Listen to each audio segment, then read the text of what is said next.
मेरे प्रिय मित्रों, एक प्रश्न मैंने अपने जीवन में बहुत बार सुना है, आपने भी सुना होगा।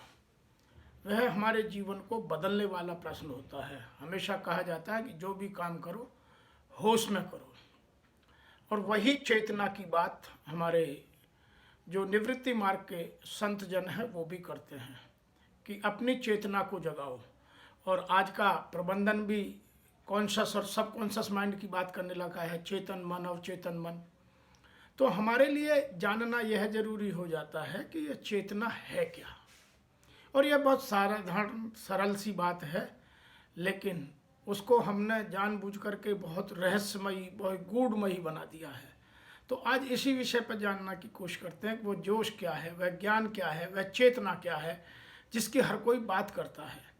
और गीता में भी कर्म योग, भक्ति योग, ज्ञान योग की बात की गई है, और उनमें भी योग शब्द वह है जो वह उस चेतना से संबंध रखता है कि यदि हम इस चेतना को समझ लें तो फिर हमारे जीवन में बहुत सारे प्रश्नों का उत्तर अपने आप आ जाएगा। और हम जो लोग साधना की बात करते हैं, ध्यान की बात करते हैं, वह स्वयं सार्थक होने लगेगा। तो आइए इन्हीं बातों को समझने के लिए आज चिंतन करते हैं। तो यदि मेरा मानना है कि यदि मेरे क्या, क्यों, कब, कैसे, कौन, कहाँ, इन सब प्रश्नों का उत्तर सकारात्मक और सृजनात्मक मेरे पास कोई भी कृत्य करने से, काम करने से पहले है, तो मैं वह काम पूर्ण और पूर्ण चेतना के साथ काम कर सकता हूँ।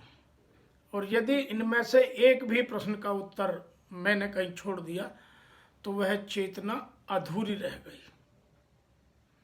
मैं यहाँ एक बात और भी आपके साथ कर लूँ कि चेतन मन हमारा केवल मन का जो हिस्सा है या जो हमारा मस्तिष्क का हिस्सा है उसका केवल 8 से 10% है, और लगभग 92 से 90% जो हिस्सा है वह हमारा अवचेतन मन का है।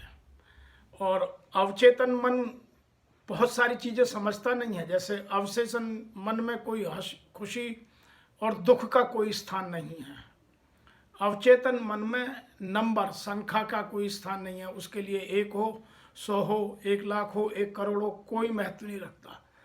तो दोनों को यह भी समझना जरूरी है कि हमारा जो चेतन मन है, जो तार्किक बुद्धि है, जिसको हम बौद्धिकता कहते हैं, जिसमें हमारे पूरे संपूर्ण जो हमारी केंद्रियां हैं, चाहे वो आँख हो, नाक हो, कान हो, जिह्वा हो या हमारी त्वचा हो, इनसे जो भी सेंसेशन या जो भी चीज़ें हमें मिलती हैं वो सब चेतन मन तक जाती हैं। तो उन सब का उत्तर चेतन मन इन 5 या 6 चीज़ों में फिल्टर करता रहता है। तो यदि इन 6 की 6 चीज़ों का उत्तर मेरे पास पूर्ण है, सकारात्मक है, सृजनात्मक है, तो मैं जो भी काम कर रहा हूँ वह पूरी तरह ध्यान में, कर्म योग में, भक्ति योग में, ज्ञान योग में, कोई और भी योग जोड़ लीजिए, उन सब में कर रहा हूँ। जैसे मैं एक उदाहरण से समझाता हूँ कि मैं कोई भी काम कर रहा हूँ तो उसके मेरे पास उत्तर क्या क्या होने चाहिए। मैं क्या कर रहा हूँ, क्या किया जा सकता है, क्या क्या हो सकता है, मेरे जीवन में इस कार्य करने और न करने से क्या प्रभाव पड़ेगा, यदि नहीं होगा तो क्या होगा, मैं क्या क्या कर सकता हूँ। तो ये आपके क्या के बहुत सारे प्रश्न आपके पास हैं, और उनमें जो सबसे ज़्यादा सकारात्मक और सृजनात्मक है वह पकड़िए। दूसरा आता है मैं क्यों कर रहा हूँ, पहले क्यों नहीं किया, क्यों करना है। तो इन सब प्रश्नों के उत्तर आपको, इनमें और बहुत सारी सीरीज जुड़ सकती है, इन सब प्रश्नों के उत्तर क्यों के आपके पास होना जरूरी है। और जितना मेरा वाई बड़ा होगा, जितना मेरा वाई जो है वो मेरे सबकॉन्शियस माइंड का सेंटर पॉइंट है कि मैं ये काम क्यों कर रहा हूँ। जो आध्यात्मिक जगत से जुड़े हुए हैं वो ये कहते हैं कि मैं यहाँ क्यों आया हूँ, और हम जो काम करते हैं जो भौतिक जगत से जुड़े हुए हैं, मैं ये काम क्यों कर रहा हूँ, मेरा प्रॉफिट क्या होगा। तो दोनों का क्यों बहुत महत्वपूर्ण है, इसीलिए क्यों पर बहुत फोकस है। तीसरी बात आती है कब करना है, कब किया जाना था, कब कब किया जा सकता है, कब कब कर सकते थे। तो कब के भी बहुत सारे प्रश्न आपके हैं। उन सब में जो प्रश्न आप पर सटीक बैठता है उसका उत्तर करने से पहले अपने पास रखिए। ऐसे ही आता है कैसे, कैसे करना है, कैसे किया, कैसे किया जा सकता था, कैसे होना है, कैसे कैसे हो सकता है। तो इस पर भी बहुत सारे प्रश्न हैं, इसमें भी वही सब।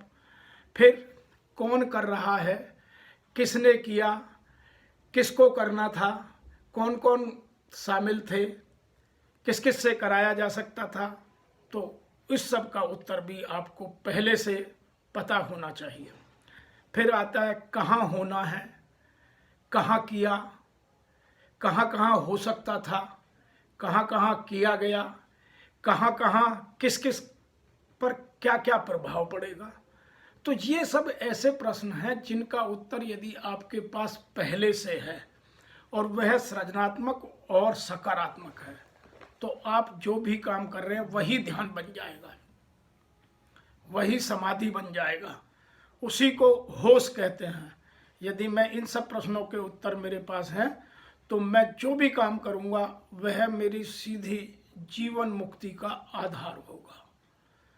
इसीलिए आप इन 6 की 6 चीज़ों के उत्तर कोई भी काम करने से पहले, चाहे वो छोटा हो बड़ा हो, दुनिया में कोई छोटा और बड़ा नहीं होता। जो मैं अभी अवचेतन मन की बात कर रहा था या मैं सबकॉन्शियस माइंड की बात कर रहा था, उसमें नंबर कोई मायने नहीं रखता। उसमें मायने रखती हैं हमारी फीलिंग्स, हमारी इमोशंस। तो हमारी फीलिंग्स और इमोशंस का नापने का पैमाना कुछ और है। सुख और दुख का जन्म मेरी फीलिंग और मेरे इमोशन से होता है, मेरे कष्ट का जन्म वहाँ से होता है, मेरी प्रसन्नता का जन्म वहाँ से होता है। तो जितना मैं फीलिंग्स और इमोशंस के साथ जुड़ के काम करूँगा उतना मैं काम को बेहतर कर पाऊँगा। इसके लिए आपको मैं एक और चीज़ आपके साथ बता दूं कि जो हमारा चेतन मन है कार्य वह करता है, अवचेतन मन उसको नियंत्रित करता है। किसी भी काम को कंट्रोलिंग पावर चेतन मन के पास नहीं है।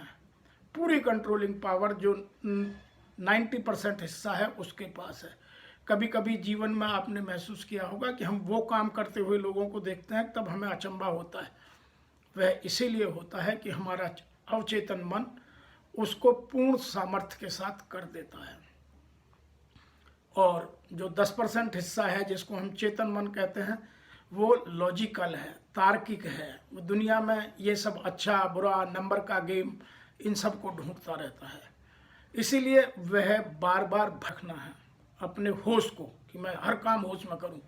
तो आपको अपने चेतन मन को तो सुलाना होगा और अवचेतन मन को जगाना होगा। यह केवल इतनी सी बात है।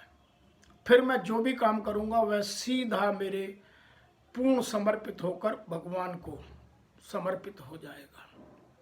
और यही मेरी होश, यही मेरी चेतना का मूल मंत्र है। इसमें बाबाओं के कहने से, साधु संतों के कहने से, फकीरों के कहने से या क्रिश्चियनिटी में अपने किसी और के कहने से कंफ्यूज होने की आवश्यकता नहीं है।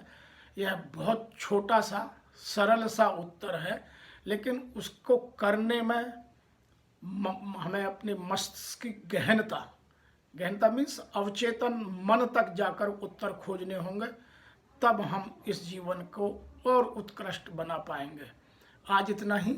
हमें लिखिए कि हम आपके जीवन के सभी जो उलझी हुई समस्याएं हमारे पूर्वजों ने या हमारे साहित्यकारों ने या हमारे समाज के वरिष्ठ जनों ने उन्हें उलझा दिया है, उनको सुलझाने का हम सुगम तरीका ढूंढें ताकि वह सबकी समझ में आए और सब उसको प्रयोग करें। तो हमें लिखिए अवश्य। और यदि आपको ये जानकारियाँ अच्छी लग रही हैं तो जन जन तक पहुँचाइए और हमें मोटिवेट करने के लिए मेरे इस चैनल को लाइक करिए और अपने मित्रों तक भेजिए।